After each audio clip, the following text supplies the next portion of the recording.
Committed to memory, the Temple of Wisdom. Into the shadows.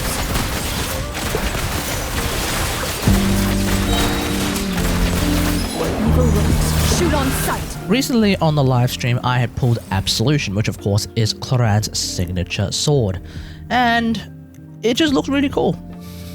And I really like playing Clorinde, so I figured it's absolutely worth it. But it did get me wondering, what kind of damage increase am I actually getting with Absolution, especially because it's a crit damage sword as opposed to the crit rate sword that I had been using before, which means of course I do need to change up my build in order to see what kind of damage increase I am getting. So that's what we're going to be having a look at today. We're going to be comparing Haran Geppaku Futsu, Absolution, and as well as that, a free-to-play weapon like the recent event weapon, the Calamity of Ershu. Hello everyone, welcome back. I know some people are interested in pulling Absolution because people always say that it is in fact Clorinde's strongest weapon, and well, spoiler alert, it is. But I guess the big question is, how much stronger is this weapon?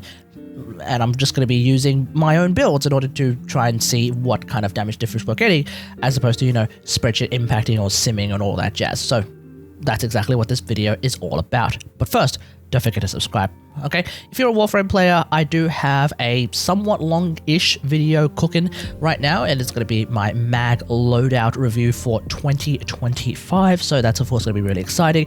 Otherwise, for the Genshin nerds among us, I do want to talk about a triple cryo Arlecchino team at some point, because I think it's actually really fun to play. It has been hilarious, and it kind of spawned from this Spiral Abyss, so yeah, that's a thing, but it's also actually pretty good even outside of Spiral Abyss, so yeah, I want to talk about that. Otherwise, I think a Wrisley rerun video is probably a good idea, despite the fact I don't have Wrisley, but I do have Aloy, who's basically Wrisley but ranged, so yeah. So hitting that bell icon should mean that you will be notified of the latest and greatest videos on the channel. Now, what I have here are 3 runs that I recorded against the Mountain King, and I was using each of these weapons.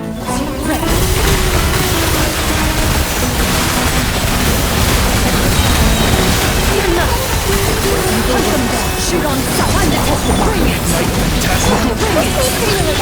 Into the shadows. Wings of darkness. Loaded.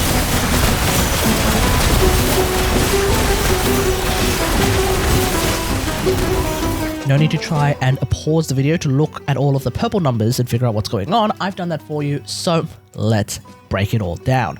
Let's start off with the Calamity of Ershu. So this is the build that I'm using on Ershu. It is going to look very similar to my Absolution build, with a little bit of a difference.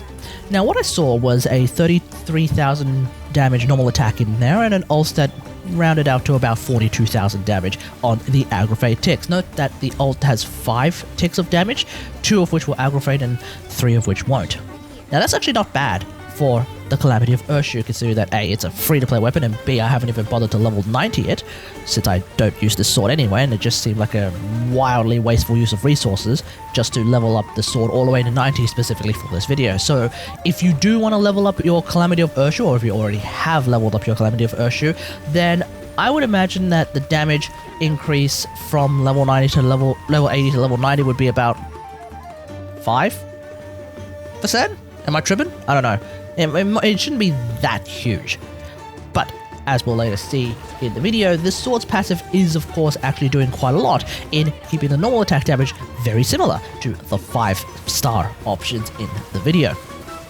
Also keep in mind, the Calamity of Ershu also has a 16% crit rate increase for normal attacks, which means that for someone like Clorinde, building more crit damage actually makes a lot of sense, which does mean we can actually hit harder as well, whilst in my case, overcapping on crit rate because Clorinde has so much crit rate in her kit. So yeah, it's actually pretty good, all things considered, for someone like Clorinde. Now, I have no idea if I'm going to end up doing more damage with something like Finale of the Deep instead, since I don't have it.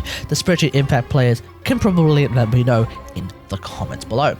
The next sword on the list is of course going to be my Haran Geppaku Futsu, which is the sword that I've been using for the longest time. It is a crit rate weapon, so because of that, I obviously have to change my build compared to the Ershu and Absolution builds in order to compensate Thankfully, of course, I already have my rank 8 Haran Geppaku Futsu build, which is exactly what we're seeing. My old pride and joy. And so with this build, what I see is a 36,600-ish damage normal attack and an ult that did around 48,650-ish damage on the aggravate hit. And that's actually pretty good.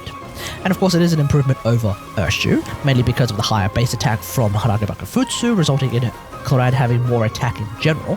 And of course, because the crit damage in this build is really, really high thanks to the fact that Haran Geppaku Futsu has a crit rate substat, it does also mean that my build can hyper-focus on crit damage and attack.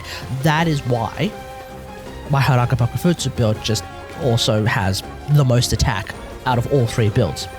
The passive is also overall stronger for Clorinde's normal attacks because, well, first off, Haran Geppaku Futsu actually has the same normal attack damage percent as part of its passive to Ershu. It's 2 stacks of 20, so it's 40% normal attack damage percent at R1, which is the same as Ershu's passive. But then on top of that, there is an additional 12% all damage bonus that comes from Haran Geppaku Futsu, so that's really, really nice. And finally, we have Absolution, Clorinde's signature weapon, and because it's a crit damage sword, I will of course need to build some more crit rate. This is the same idea as my Calamity of Ershu build. So that's why I have a different build for it, and it's actually pretty good. It's a top 0.1% Absolution build, so that's great. And because it's top 1% as opposed to like rank 8, I don't actually feel a paradoxical need to improve it that much further. So yeah, I think we're going to leave it alone for the time being. Now with this build, what I saw is a 36,900-ish damage normal attack and a 60,670-ish damage alt tick that aggravated. Now what's interesting is that the normal attack damage, you may have noticed, is actually very similar to my Haran build, despite the fact that I have more base attack on Absolution whilst maintaining a very similar crit value substat thanks to the passive.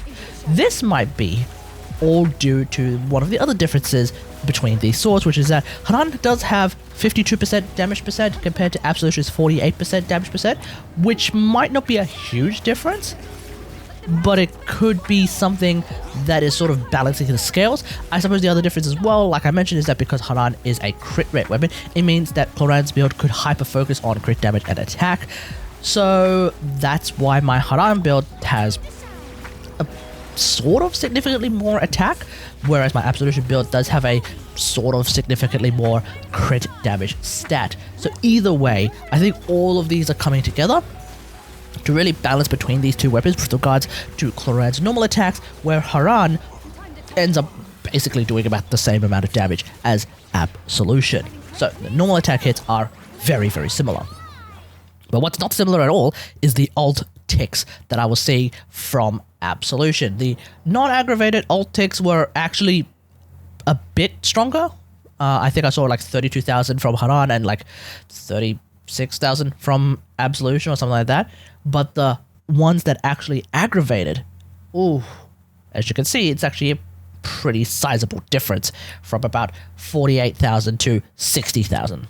And I think that's entirely thanks to how Absolution's 48% damage bonus is an all damage percent bonus, as opposed to Ershu's, for example, which is just normal attacks, and then the vast majority of Haran Geppaku Futsu's passive is only normal attack damage percent.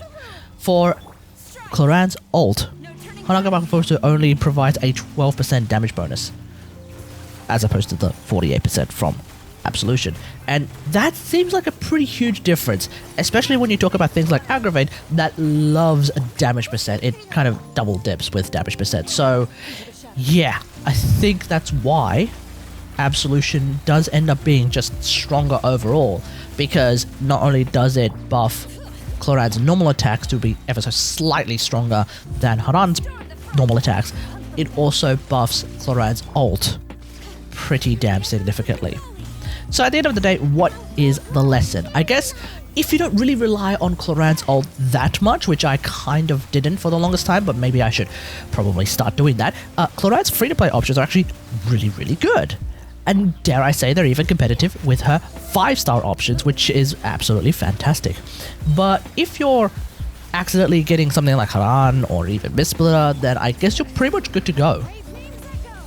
Just keep in mind that if you decide to get Absolution, you will need to generate your Bond of Life 3 times, which actually just means you have to shoot your gun 3 times before you get the full passive of Absolution. So I suppose if you really want to use Clorinde's ult, probably best to leave it until you're done popping off with her gun, and then you can use her ult.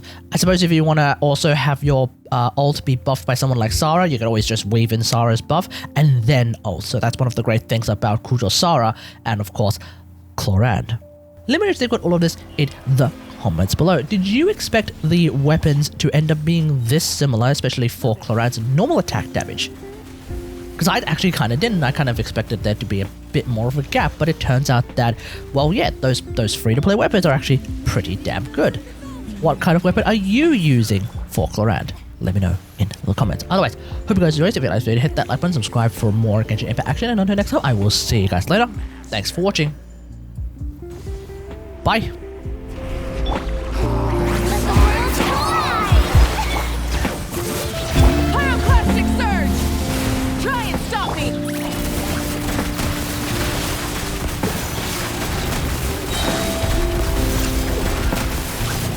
Them down. Letting great wings echo. Strike a pose! Burn it down. Light up the blazing sun.